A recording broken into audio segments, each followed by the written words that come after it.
လူတွေမှာဘယ်ရာပဲဖြစ်ဖြစ်အစွမ်းရောက်သွားလို့ရှိရင်ချိုးယွင်းမှုဖြစ်တတ်တယ်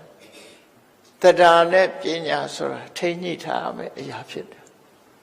ယုံကြည်လွန်းရင်လည်းမကောင်းဘူးစဉ်းစားလွန်းရင်လည်းမကောင်းဘူးဆိုတဲ့သူ့နေရာနဲ့သူ့ပေါ့နော်ယုံကြည်မှုနဲ့စဉ်းစားတွေးခေါ်တဲ့အသိဉာဏ်ဒီနှစ်ခုဟာညီလူညီမျှအလုံးလုံးဖို့လိုအပ်တယ်ယုံကြည်လွန်းအားကြီးပြီးအသိဉာဏ်နည်းသွားလို့ရှိရင်လည်း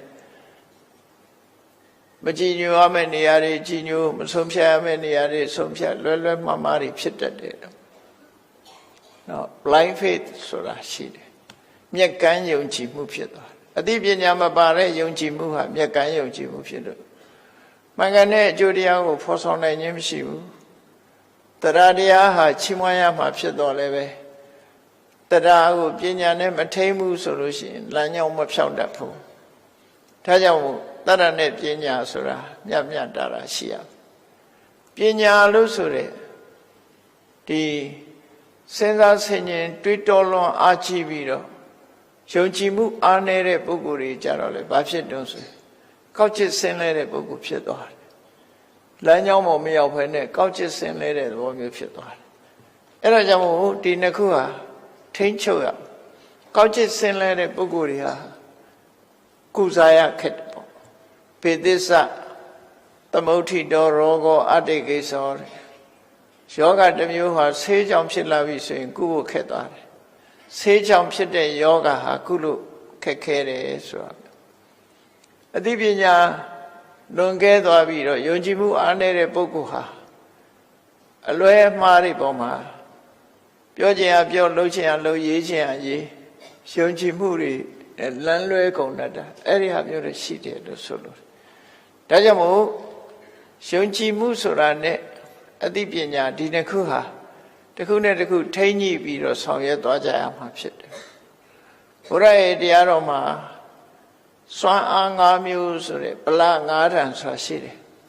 အဲ့ဗလ၅ဌာန်ဆိုတာတခြားမဟုတ်ဘူး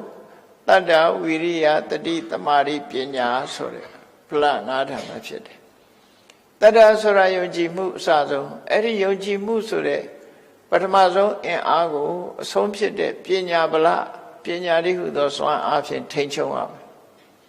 တခါဝိရိယနဲ့သမာဓိဝိရိယနဲ့သမာဓိဟာလည်းပဲနှစ်ခုနှိုင်းညှိပြီးတော့တစ်ခုနဲ့တစ်ခုမလွန်အောင်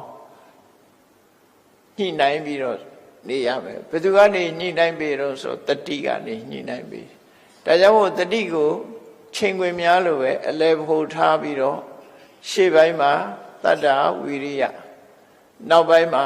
သမာဓိပညာဆိုပြီးတော့တကယ်ချိန်ခွင်လေးရဲ့ပုံစံပုံ၅ပါးဣန္ဒြေ၅ပါးကိုမြတ်စွာဘုရားဟောထားတာအယမ်းမဲ့ဟောတာမဟုတ်ဘူးတတိဆိုတဲ့ချိန်ခွင်